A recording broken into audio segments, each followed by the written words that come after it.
11 questions to ask a man before starting to live together. Living together is always a kind of a test for relationships. But living together can become either a new stage in the development of your happy relationship or ruin a budding one. Before we move on to discussing this video, I ask you to click the subscribe button and give a like, so that as many people as possible can see it and the video gets recommended on YouTube. So, let's get started. Why is it necessary to talk about certain topics before you decide to start living together? When a couple learns to communicate even before starting, whether it's living together or an official marriage, when people learn to discuss certain aspects before the relationship begins, some things become obvious and clear to them, and then people avoid a certain number of mistakes, grievances, misunderstandings, and unspoken issues. Their relationships develop harmoniously.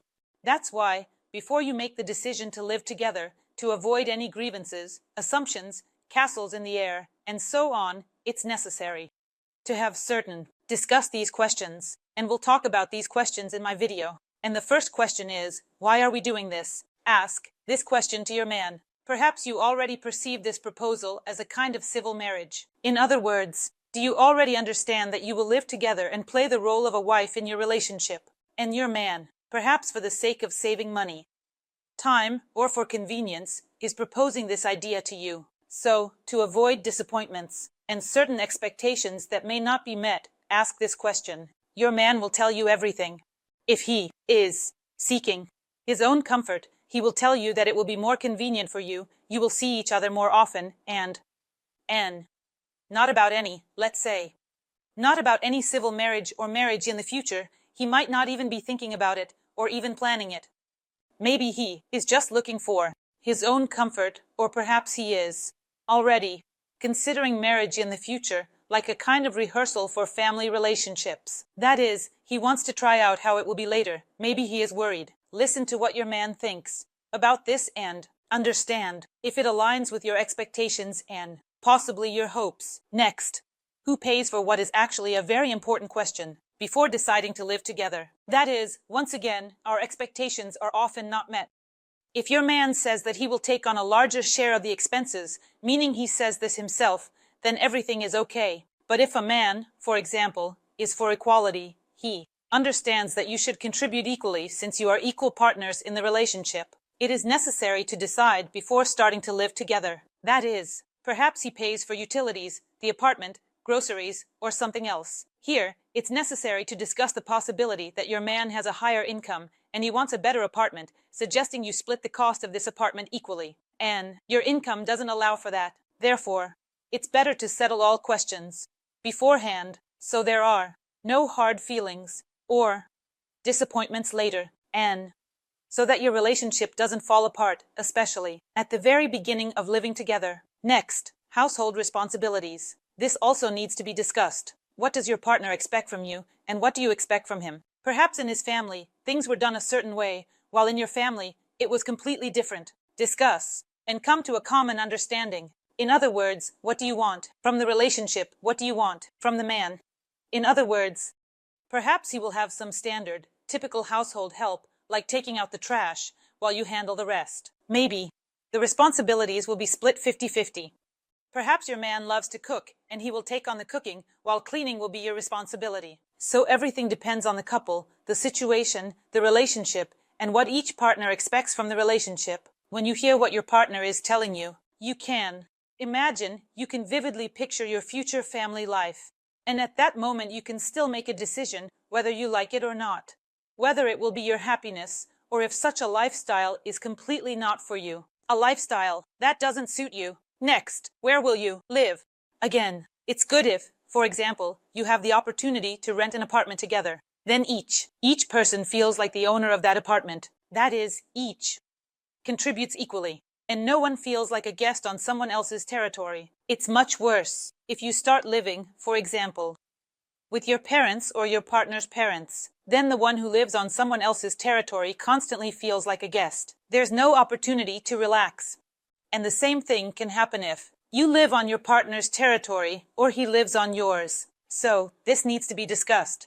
Some people might be fine with this situation, while for others, it's absolutely unsuitable. And if, for example, the man is not comfortable living on your territory, then it's necessary to discuss and look for options so that both parties are heard. When you start building your relationship with discussion and agreement, meaning you are already talking, negotiating, and seeking compromises, then a huge number of problems that could have awaited you at the very beginning simply won't exist because you've discussed it, you understand how to move forward, what your joint leisure time will be like, meaning how you will spend your time, perhaps after work, maybe on weekends, how your man envisions this time, how you envision this time. Again, listen to what your man says.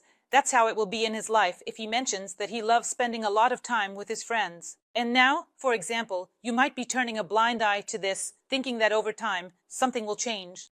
Often, nothing changes because the man, for instance, mentioned at the very beginning that things would be a certain way, that there would be many meetings with his friends. Or, on the contrary, your man expects that you will spend the weekends together with him, meaning that during the week you work, you communicate little, and spend little time together. Perhaps your schedules don't align, and he specifically wants to spend Saturday, Sunday, or whatever days your weekends fall on, with you for 2 days off, and you have plans to spend time with your girlfriends at a cafe, shopping, or doing something else. So, you need to talk about all this to avoid any expectations that might not be met in the future. How will you handle conflict situations?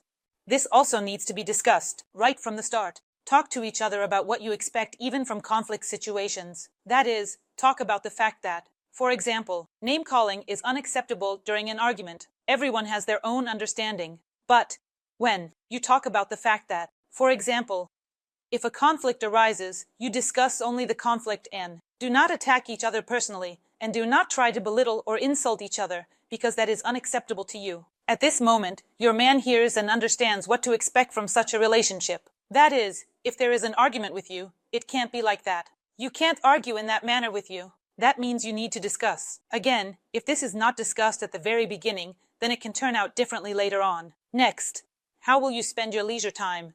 This is also a very important topic. Perhaps you envision your vacation, which might happen once a year, somewhere with the sea, sun, and beach. But your man really loves hiking, forests, and fishing. And then, of course, this creates a challenge.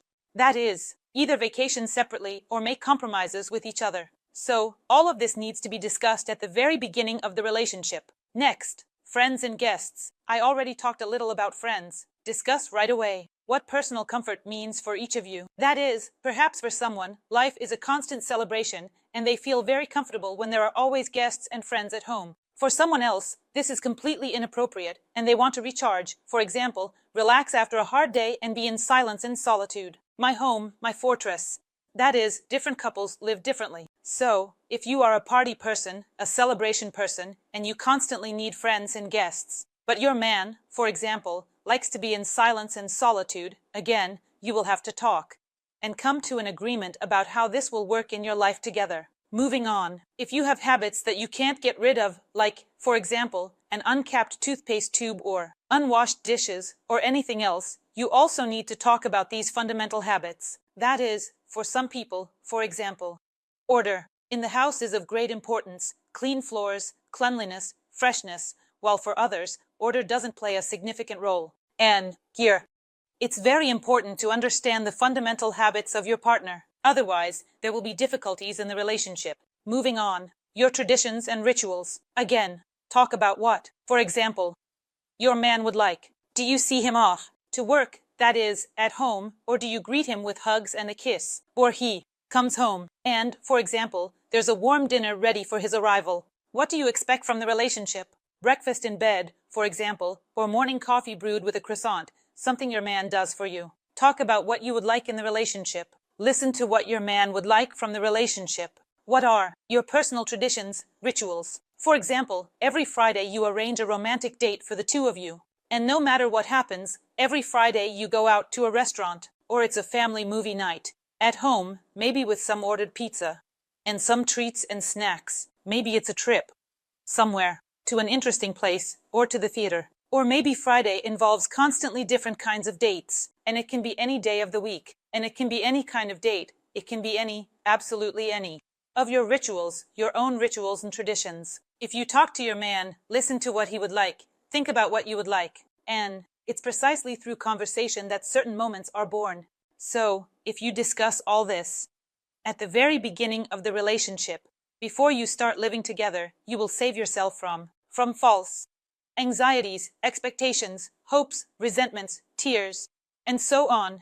In other words, by honestly discussing and listening, you will understand how to move forward. And the last point is how long this will last. In most cases, almost no woman wants to remain in the status of a common-law wife or just a cohabitant for long. Every woman dreams of an official status. Every woman dreams. Some dream of a lavish wedding, some not so much, and some just a simple ceremony for two. But every woman dreams of that moment that defines before and after, when there is that moment. The ritual of union, when people sign and call each other husband and wife, that's when a completely different life begins. Life, in principle, continues, but the relationship slowly begins to change. This is especially important for women, meaning she starts to perceive everything differently in the relationship, so discuss at the very beginning how long it will last. This cohabitation, how long it will last before a civil marriage. That is, if a man does not yet see you as his wife, he will tell you so. And if he wants a wedding in the near future and says, this is a rehearsal for marriage, then it's better to talk about how long you will live together before signing the marriage certificate. That's all I have for this video. I was with you, Elisa Vardomskaya. I hope for your likes and subscriptions. Write in the comments what you would like to discuss in my new videos. Don't forget to hit the bell, and goodbye to everyone.